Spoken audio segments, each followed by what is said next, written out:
नीलेश रमणीय दर्शनम मंदहास रुचिराननाम्बुजम पूजितम सुरनरोत्तमैर्मुदा धर्मनंदनमहं विचिंते। सर्वावतारे इष्टदेव भगवान श्री स्वामीनारायण श्रीजी विद्याधाम श्री स्वामीनारायण गुरुकुल कर्मठ द्वारा आयोजित मंदिर ने विषय विराजमान बालस्वरूप घनश्याम महाराजना पंचाब्दी महोत्सवना निमित्ते અને ખાસ કરીને 2000 કરતાં પણ વધારે વિદ્યાર્થીઓ નિઃશુલ્ક રહી શકે એવા છાત્રાવાસના શિલાન્યાસના એક ભવ્ય સમારોહના પ્રસંગે આયોજિત ત્રિદિનાત્મક શ્રીમદ સત્સંગી જીવન ગ્રંથરાજની કથા અને કથાના વક્તા બધે સ્વામીશ્રીના મંડળના નવયુવાન સંતો ખાસ કરીને આજે શ્રી કૃષ્ણવલ્લભ સ્વામીજી કથાનું શ્રવણ કરાવી રહ્યા છે। ત્યારે સભામાં ઉપસ્થિત સમગ્ર કાર્યક્રમ મહોત્સવના અધ્યક્ષ તરીકે જેમણે સ્થાન શોભાવ્યું છે એવા વંથલી ગુરુકુળથી પધારેલા સ્વામી શ્રી દેવપ્રસાદદાસજી સ્વામી, આ શ્રીજી વિદ્યાધામ જે સ્વામિનારાયણ ગુરુકુળની વચ્ચે આપણે ઉપસ્થિત છીએ એનું નિર્માણ અને ખાસ કરીને એની બધી વ્યવસ્થાઓ જેમણે સંભાળી છે, અમારા બહુ સ્નેહી છે, પાછા બહુ કર્મઠ છે। સ્વામી શ્રી ધર્મપ્રસાદદાસજી સ્વામી જોગી સ્વામીના મંડળના છે, સ્વામી દેવપ્રસાદદાસજી સ્વામીના શિષ્ય છે એવા નવયુવાન સ્વામી શ્રી શ્રીજી સ્વરૂપ સ્વામી, એમના મંડળના તમામ સૌ સંતો ઉપસ્થિત, સ્વામી શ્રી બાલકૃષ્ણદાસજી સ્વામી, હમણાં બહુ સરસ મજાનું જેમણે વક્તવ્ય પૂરું પાડ્યું એવા પ્રેમ સ્વરૂપ મલ્ટી સ્પેશિયાલિટી હોસ્પિટલ વતી ઉપસ્થિત સ્વામી શ્રી પ્રેમ સ્વરૂપ પ્રેમપ્રકાશ સ્વામી। ખાસ કરીને આજે સર્વરોગ નિદાન અને બ્લડ ડોનેશનનો પણ એક કેમ્પ રાખવામાં આવ્યો છે। આ પ્રદેશ ગઢપુરપતિ શ્રી ગોપીનાથજી મહારાજનો પ્રદેશ છે, ત્યારે ગઢપુરપતિ ગોપીનાથજી મહારાજ ટેમ્પલ બોર્ડના ચેરમેન શ્રી હરજીવનદાસજી સ્વામી ઉપસ્થિત રહ્યા છે, હમણાં બાપુ સ્વામી પધાર્યા, ધોલેરાના કોઠારી પધાર્યા, અમારી સાથે સાળંગપુરના કોઠારી પધાર્યા છે, ઘણા બધા સંતોની ઉપસ્થિતિ છે। ત્યારે ઉપસ્થિત તમામ આદરણીય સર્વે સંતો અને બહુ મોટી સંખ્યામાં કરમણ ખાતે આજે 51 સમૂહ લગ્નનું પણ આયોજન કરવામાં આવ્યું છે। કરમણની જે લીલા આપણે બધા જાણીએ છીએ કે શ્રીજી મહારાજે પોતાના જીવનકાળમાં અંતિમ બહુ મોટો અન્નકૂટ જો ક્યાંય આયોજિત કર્યો હોય તે આ વિસ્તારની અંદર કરમણમાં આપણા જૂના મંદિરમાં જે જગ્યા છે ત્યાં રહીને કરેલો, તો આ પ્રસાદીભૂત ગામ છે। ત્યારે ઉપસ્થિત આપ સર્વે વાલા ભક્તજનોને અમારા અંતરના ભાવથી જય સ્વામિનારાયણ। શ્રીજી સ્વામીને હું ખૂબ હૃદયથી ધન્યવાદ આપીશ। આજથી લગભગ 7-8 મહિના પહેલાં અમારા હૃદયમાં એવી ઈચ્છા હતી કે સંપ્રદાયના જે નાના ગામડાઓ હોય કે જ્યાં મંદિર હોય પણ સંજોગો વસાત ક્યારેય કોઈ આચાર્યશ્રીઓ દ્વારા એ મંદિરની આરતી ન ઉતરી હોય, તો એવા ગામોમાં જઈને આપણે એ આચાર્ય મહારાજ તરીકે આરતી ઉતારવી આપણી પરમ પવિત્ર ફરજ છે। ત્યારે સ્વામીજીએ મને કહેતા બહુ આનંદ થશે, બહુ ઉમંગ ઉત્સાહથી એનું આયોજન કર્યું। 3 દિવસ દરમિયાન લગભગ 10 કરતાં પણ આજુબાજુના વિસ્તારોના ગામોમાં અમારા દ્વારા આરતીનો કાર્યક્રમ એમણે આયોજિત કર્યો, માટે હું બહુ હૃદયથી આજે શ્રીજી સ્વરૂપ સ્વામીને ખૂબ ખૂબ ધન્યવાદ આપું છું। બહુ એનર્જેટિક છે।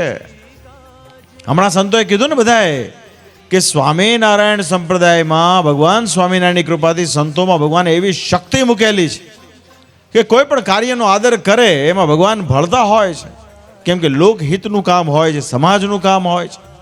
આજે 51 જેટલા સમૂહ લગ્નોત્સવનું આયોજન છે, આજુબાજુના વિસ્તારોથી ભક્તજનો અહીંયા આવ્યા છે, અહીંયા સરસ મજાની પ્રસાદીની વ્યવસ્થાઓ કરવામાં આવી છે। અમે આવતા વેદ પૂછ્યું કે ભાઈ કેટલા ભક્તજનો આજે પ્રસાદ ગ્રહણ કરશે, ત્યારે આશરે 20,000 કરતાં પણ વધારે ભક્તોની રસોઈનું આયોજન એ શ્રીજી વિદ્યાધામમાં કરવામાં આવ્યું છે। આ સ્વામિનારાયણ સંપ્રદાયની મૂળ તાકાત છે। શ્રીજી મહારાજ પોતાના સમયમાં જ્યારે ઉત્સવ સમૈયા કરતા ત્યારે મહારાજ કંઈ ધનનો સંગ્રહ કરવા માટે નહોતા કરતા, એ ઉત્સવ સમૈયામાં જે કાંઈ વધતું મહારાજ સરખા ભાગે છે ને જરૂરિયાતમંદોને પૂરું પાડતા।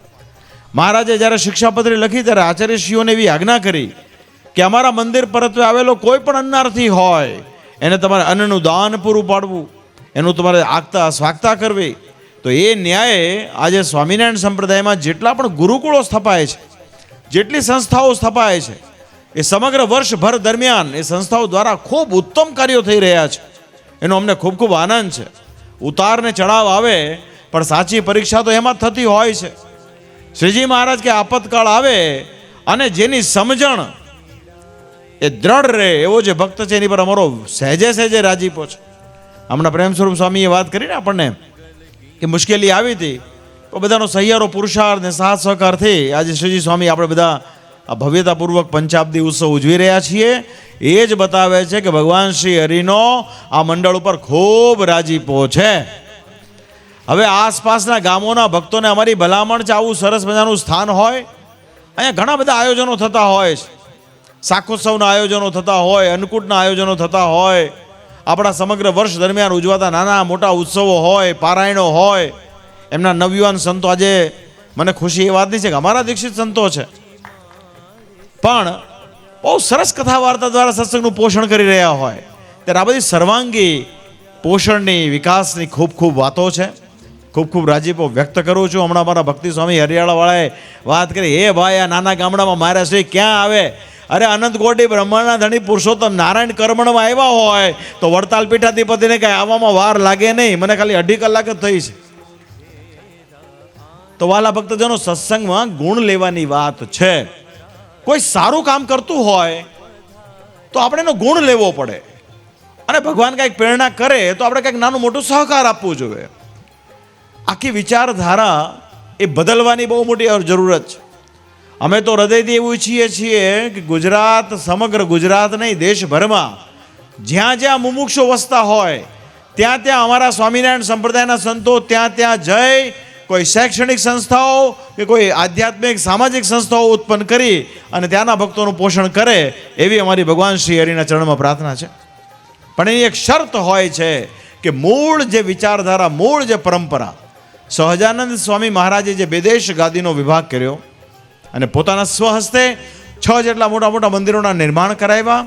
એમાં શ્રી નરનારાયણ દેવ પધરાવ્યા, શ્રી લક્ષ્મીનારાયણ દેવ પધરાવ્યા, શ્રી રાધારમણ દેવ, શ્રી મદન મોહનજી મહારાજ પધરાવ્યા, અને પોતાના સ્વસ્વરૂપ સમાન ભગવાન સ્વામિનારાયણે વર્ષો સુધી જે સ્થાનમાં રહ્યા એ ગઢપુર દાદા બાપુના દરબારમાં શ્રીજી મહારાજે પોતાના સ્વસ્વરૂપ સમાન શ્રી ગોપીનાથજી મહારાજ પધરાવ્યા છે.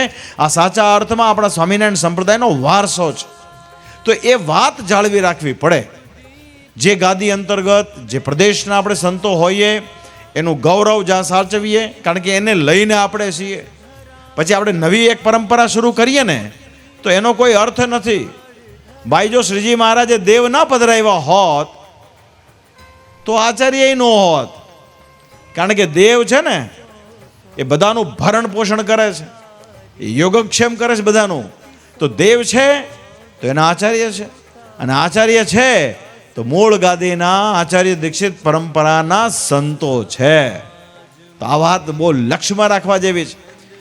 અમે કાયમ ભગવાનને પ્રાર્થના કરી કે આપણો વડતાલનો ઉત્સવ ભવ્ય થાય, તો ભગવાનની કૃપાથી ખૂબ સરસ થયો. તો વાલા ભક્તજનો, બસ આ બધી વસ્તુઓનું કાયમ લક્ષ્ય રાખજો. અને અંતમાં હું શ્રીજી સ્વામીને ખૂબ ખૂબ ધન્યવાદ આપીશ.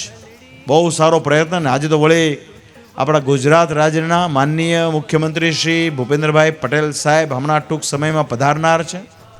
સાહેબ બહુ સરળ હૃદયના મુખ્યમંત્રી છે, પ્રજા વત્સલ છે, કોઈને મુશ્કેલી ન પડે એવો એમનો કાયમ વિચાર હોય છે. અને મોટી વાત, આપણા સ્વામિનારાયણ સંપ્રદાય માટે, મૂળ સંપ્રદાય માટે અતિ સદભાવ રાખે છે, એ બહુ મોટી વાત છે. હમણાં થોડા સમય પૂર્વે વડતાલના ઉત્સવમાં પણ પધાર્યા. ઘણા બધા પ્રસંગોમાં ગઢપુર ખાતે, સાળંગપુર ખાતે સાહેબ કાયમ પધારતા હોય છે. તો એ પણ આપણા સંપ્રદાયના સત્સંગીઓ માટે ગૌરવની બાબત છે. તો અંતમાં ભગવાન શ્રી હરે અને આ પ્રદેશ છે ને ગોપીનાથજી મહારાજનો છે. તો ગોપીનાથજી મહારાજના ચરણકમળમાં પ્રાર્થના. બાજુમાં કષ્ટભંજન દેવ હનુમાનજી મહારાજ વિરાજે છે. હમણાં અમે સવારે એમના દર્શન કરીને આવ્યા છીએ. તો શ્રી કષ્ટભંજન દેવ હનુમાનજી મહારાજ આપણી રક્ષા કરે અને ગોપીનાથજી મહારાજ આપણા ઉપર સદૈવ કૃપા વરસાવે, અને વડતાલ વિહારી હરિકૃષ્ણ મહારાજનો સદૈવ રાજીપો રહો, અને શ્રીજી મહારાજ દ્વારા પધરાવેલા તમામ દેવોની કૃપા આપણા ઉપર કાયમ રહે, એવી ભગવાનના ચરણોમાં પ્રાર્થના કરું છું. અને જે ભક્તો એમાં સેવા કરી છે, મેં હમણાં જ પૂછ્યું સ્વામીને, તો આમાં પરમ ભગવતી શ્રી રમણભાઈ પટેલ, ગામ મોખાસણ, હાલ અમેરિકા. તદુપરાંત શ્રી પ્રવીણભાઈ હોય, પ્રવીણભાઈ સંઘવી છે. ઘણા બધા ભક્તોની નામાવલી છે. તમામ ભક્તોએ સ્વામીને ખૂબ સધિયારો આપ્યો છે. એની સાથોસાથ શ્રી વિરેશભાઈ પુરુષોત્તમદાસ પટેલ, રાજપુરા, હાલ અમેરિકા. અને એની સાથોસાથ ઘણા બધા ભક્તોની નામાવલી છે.